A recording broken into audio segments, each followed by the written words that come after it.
Comenzamos con la hora clave. Recordamos que pueden interactuar con nosotros a través de la etiqueta numeral hora clave. Y le damos la bienvenida a nuestro invitado, Alberto Veloz. Alberto, colega periodista, pero además es cronista gastronómico y miembro de la Academia Venezolana de Gastronomía. Bienvenido. Gracias por la invitación a esta hora. Alberto, sabemos de tu gran dominio de esta temática. Caramba. Tú sabes que nosotros, aún siendo venezolanos, pues siempre nos hemos preguntado nuestro abanico culinario, ¿de dónde viene?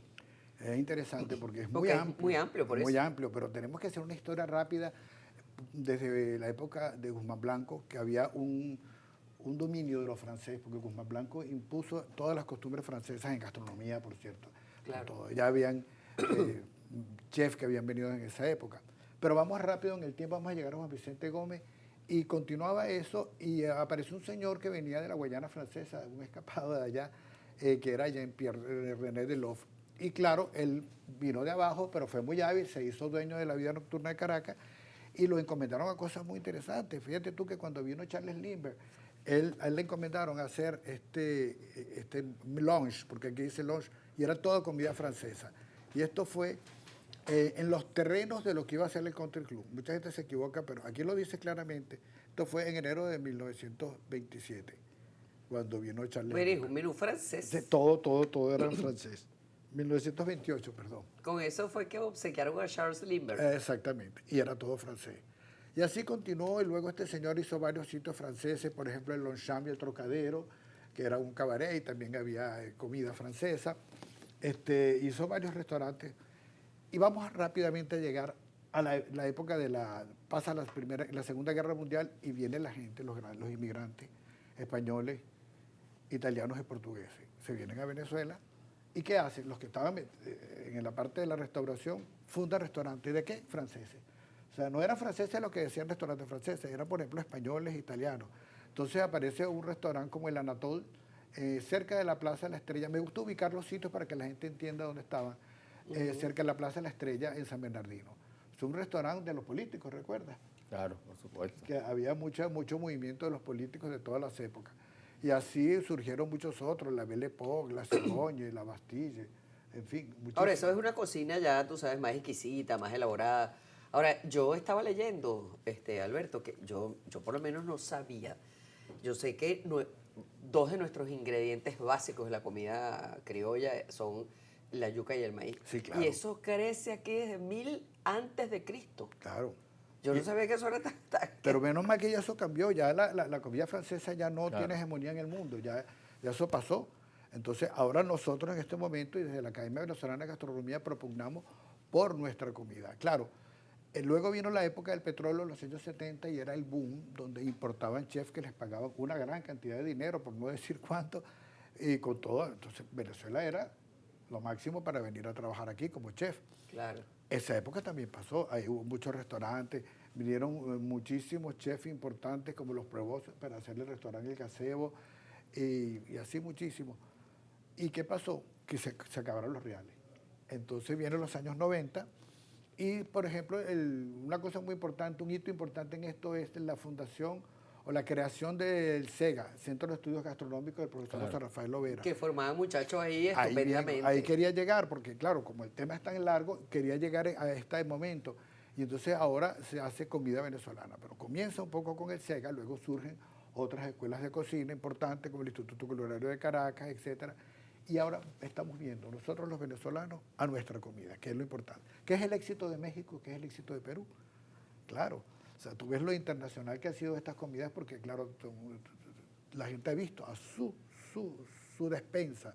La despensa criolla es muy rica.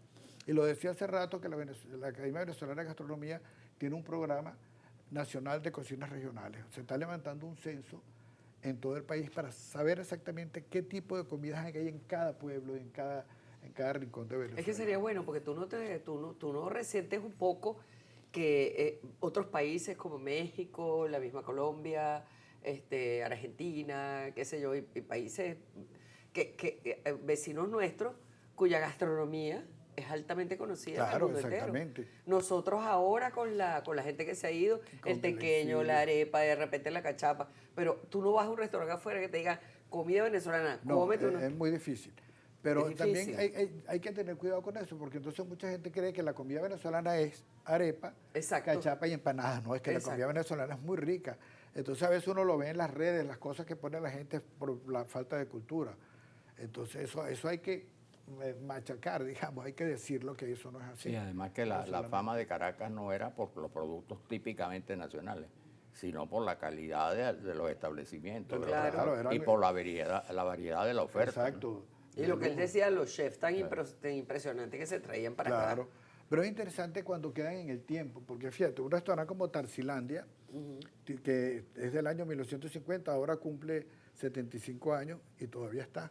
Y todavía está Ahí ahí está funcionando. abierto y funciona full muy y bien. una maravilla. además. Funciona muy bien. Lamentablemente muchos ya han cerrado, como por ejemplo el Aventino, fue un restaurante que este es francés, pero simplemente lo traigo como parte de una Sí, fue histórico. histórico. Y el Aventino ya sé Y fíjate muchísimo. que europeo todo eso, ¿no? A un lado. ¿Cómo no? Que tú te das cuenta de la ilustración Exacto. que Esto era todo en francés. todo en francés. Es muy menú, famoso por los exactamente. vinos, ¿no? Los vinos, la cava de vinos que tenía Gianni Riocha era muy importante. Pero eso que tú dices de los idiomas, los menús, y también los menús de los banquetes oficiales siempre eran en francés. Eso fue cambiando con el tiempo. Pero que era el lenguaje de los diplomáticos. el lenguaje, Y y entonces eso ha la cambiado gente- en el mundo entero, no solamente en Venezuela. Alberto, por cierto, perdona, pero sería bueno que nos pusieras en auto sobre qué han comido los presidentes venezolanos. Mira, hay Porque una... tiene eso un es libro. muchísimo, además, sobre sí, Eso, sí. eso es curiosísimo y ese lo sabe, pero no, es que él perfecto. tiene un libro, un trabajo sobre eso. Sí, yo hice una serie de reportajes sobre la gastronomía, qué comían ellos en sus casas, a qué restaurantes iban. Pero iba a echar el cuento relacionado con lo de los idiomas. Ok. Viene Charles de Gaulle, en 1964, Raúl Leoni, Menca de Leoni, todavía no eran en la casona la estaban remodelando. Y entonces, bueno, doña Menca, bueno, ¿qué van a poner? Bueno, entonces se asesora con Armando Escanone, toda la gente. Y doña Menca dice, bueno, vamos a poner crema de apio. Doña Menca, ¿cómo vamos a poner crema de apio? Además, de Gaulle era un hombre muy estricto y no se salía de su zona de confort. Siempre quería comer las cosas francesas que él conocía. Pues vamos a poner crema de apio. Y doña Menca, que como buena guayanesa, se impuso. Eso le va a caer muy bien al señor de Gaulle, no pasa nada. En efecto, pusieron crema de apio. Yo tengo el menú, porque tengo una colección de menús de esas cenas de ¿Y estado. le gustó? ¿Cómo no? El señor no dijo nada. Le cayó muy bien. es Quedó verdad. sin palabras. Quedó sin palabras. Así exactamente. Sí, hay muchas cosas con relación a quien comía muchísimo. Por ejemplo, Pérez Jiménez, ¿qué comía? Bueno, Pérez Jiménez, más que todo lo que le gustaba, lo que yo hablo del ambiente de Pérez Jiménez era las grandes fiestas, las condecoraciones, las recepciones. Sabes que comenzaban los bailes siempre con conticinio. Todos los bailes donde estaba Pérez Jiménez había que empezar con conticinio. A él le gustaba mucho ese tipo de vida, ¿no? Vamos más cercano, Ramón J. Velázquez. Yo digo que Ramón J. Velázquez se conocía en todos los restaurantes de Caracas. Todo. Todo, era impresionante. Y sobre todo los que estaban de moda. El señor tú los tenía veías una salud de hierro. infaltable allí. Sí, No, sí. verdaderamente. Bueno, hubo un restaurante que quiero mencionarlo, el Gazebo, queda exactamente, el Gazebo queda en el estacionamiento entre lo que es Licores Mundiales y el restaurante de carnes que está al lado, Tomate Grill. Este era un restaurante muy interesante aquí. Ahí se tenía que entrar con corbata y pantón. Ahí no podías entrar así, ¿no? Y un día aparecen un personaje, solamente hubo dos personajes que lo dejaron entrar sin corbata, que era Charlton Heston, que usaba siempre cuello de tortuga, Cuello de tortuga. y Cantinflas, que usaba una franelita. Eran los únicos dos que pudieron entrar allí. Y más le valía que entraran antes que imponerle y se fueran. Sí, por supuesto, para esos personajes tan interesantes. Claro. Yo me parece que yo colecciono menús de restaurantes. Entonces, entre tantos menús que tengo, me pareció muy curioso traerlo de Le Gourmet del Hotel Tamanaco. Ese era otro sitio Claro, buenísimo. este es un chef invitado, Claude Trogo. Pero lo interesante es que esto Servía también pasaba a ser para como gorro de un gorro de cocinero, cocina. qué genial. O sea, la creatividad de los diseñadores de este tipo de cosas. Y hablando de Le Gourmet, jamás nos imaginamos que en Le Gourmet iba a presentarse un mondongo. ¿Tú te imaginas un mondongo? Esas mesas de 3 manteles, etc. Claro. Esto fue como un homenaje al libro de Armando Escanone, ¿verdad? Mi cocina a la manera de Caracas. Y se hicieron menús del siglo XIX, del XX y del XXI. Galantina de gallina, Olleta de rabo en Le Gourmet. ¿Tú te imaginabas que algún hijo iba a comer golleta de rabo en Le No. Gourmet? Nunca. Jamás. Eso era impensable. Es que esas cosas se hacían en las casas de la gente. Exactamente. Los que podían y los que sabían, pues. Exactamente. Normalmente no son cosas que tú consigues en un restaurante. No. Bueno, lamentablemente muchos de estos ya no existen. Tú sabes Es que parte de la evolución. Ahí de veo la que ciudad. tienes algo de mi época. A ver, ¿cuál es tu El época? drugstore. Ajá.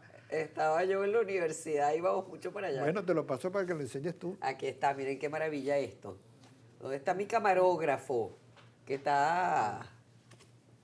El drugstore marcó un antes y un después del drugstore.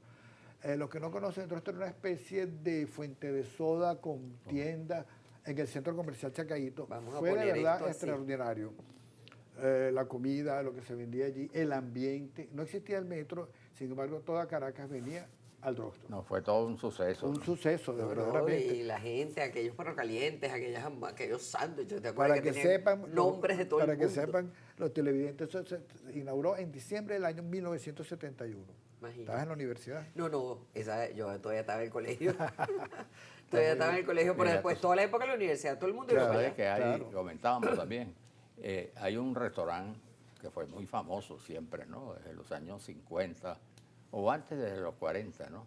Que estaba muy asociado al tema de las corridas de toro, el nuevo circo. Ah, ese era que es el restaurante El Gallego. El Gallego, en la esquina del Muerto. Todavía existe. Sí, cómo no. Todavía existe. Uno de los restaurantes que quedan en pie. Lamentablemente acaban de tumbar el Rancho Tranquilino, que estaba en Colinas de Bellomonte. Y bueno, eso es un restaurante también de la época, que eran de Tranquilino y Esmeralda. Sí, cómo una no. pareja Argentina. argentina de cómicos Y hay estuvieron que ver- asociados a Pérez Jiménez, por Sí, cierto. cómo no. Y hay que ver qué hemos tenido. Pues mira, yo le he escuchado decir a italianos que comen mejor aquí. Eso dice. Los restaurantes italianos en Venezuela han Pero qué sido- bueno que lo dice, porque a la par de esto que estamos hablando de los franceses, etcétera, existe una cantidad de restaurantes italianos y españoles, por supuesto. Portugueses no tanto, fíjate que no ha calado tanto uno que otro. Pero italianos... Pero son los dueños de la mayoría. esa es otra cosa. Ajá, eso es una particularidad que Una hay aquí, particular que dueña de genial. las fuentes de soda siempre ha sido la de Colonia Lusitana. Que tienen, los portugueses no tienen tal vez restaurantes propios de ellos. De repente dos incorporan o tres. algún tipo de pan, el bolo ese de Claro. ellos o alguna cosa. O Pero, un bacalao. O un bacalao, pero no son. No. Es comida portuguesa, pero ellos son los dueños de los restaurantes Sí, cómo y no. además se cocina maravillosamente. Pero italianos, lo que tú dices, aquí es maravilloso, restaurante italiano. Y siempre coincidimos que el mejor, o sea, el restaurante de lujo, porque no eran de lujo, uno creía que eran de lujo fue la Bússola, por Sí, ejemplo, que era de Tomaso, de Tomaso. en Sabana Grande, y así otros tipos de restaurantes, o el Vicio, que actualmente el Vicio tuvo una primera etapa en el Celar, ahora está en la cuadra gastronómica. En la cuadra gastronómica, tremendo restaurante. El Mesón de Andrés, que es un restaurante de Chacao pequeño, que es una maravilla de restaurante. Muy bueno. Tú te sientes que estás en el centro de Madrid por la atención de Andrés y de su hijo. Y el duelo, como digo yo, cuando nos quitaron el Shorton. Ah, que bueno, el acabó shorto para los Shorton. carnívoros. No, es que no era por la Buena carne, es que el referencia. Shorton era un El ambientazo ambiente, extraordinario. Exactamente. Pero está la estancia que también tiene el ambiente. También la estancia con la muy buena. tapera, Sí. el bar que está a la entrada. Y el barquero, que también es uno de los que tiene barquero tiempo. también tiene mucho Hay que tiempo. decir que... Sí, hay que aplaudir a estos empresarios que mantienen esos restaurantes. Sí. Porque, claro, también hay otros que están avasallando con una serie. Yo no voy a ser peyorativo ni mucho menos, pero entonces estamos inundados de sushi, de pizzas y de hamburguesas. Los exactamente. restaurantes chinos de Sin ser Caracas. peyorativo, ojo. Los restaurantes chinos de Caracas. Bueno, también hay A un los tema... chinos, ¿cómo no? También hay un tema de falta de recursos de la gente, ¿no? Sí, Para estar sí. yendo como antes, que la gente iba todos los días a un restaurante. O sea, y esa es una situación que ha hecho que muchos restaurantes de verdad estén como decimos aquí en criollo, pistoneando, ¿no? Y por eso es que es bueno que tú hagas hincapié en que hay que reconocer el valor del trabajo y del empeño de esta gente de mantener a flote sus negocios. Exactamente. Porque los hay. Los hay, como no, por ejemplo, en restaurantes árabes también. Los Porque aquí árabes. en la colonia árabe, sobre todo libanesa y siria, es muy importante. Muy de toda la vida. Tú le preguntas a cualquier persona y la gente con propiedad habla de babaganús, de humos, de todas Sí, las cremas. La gente se sabe todo. Sí, y son impresionante. muy buenos. Y son muy buenos. Son muy buenos y su comida es Yo deliciosa. he tenido oportunidad de comer comida árabe fuera del país y no sé, me quedo con la de aquí. Pero por supuesto. Definitivamente. Claro. Bueno, Alberto, hemos de terminar. Hemos porque- de terminar. Qué lástima, porque Sí, hay tantas una cosas lástima. que hablar. No, porque es que Esto contigo, unido con la vida nocturna y con tantas por cosas. experiencia, sabemos que contigo podemos estar hablando horas de horas Seguro. y no decae la Cuen- conversa. Cuente con eso. Bueno, buen provecho. Vamos a despedirlo Gracias, y buen provecho. regresamos.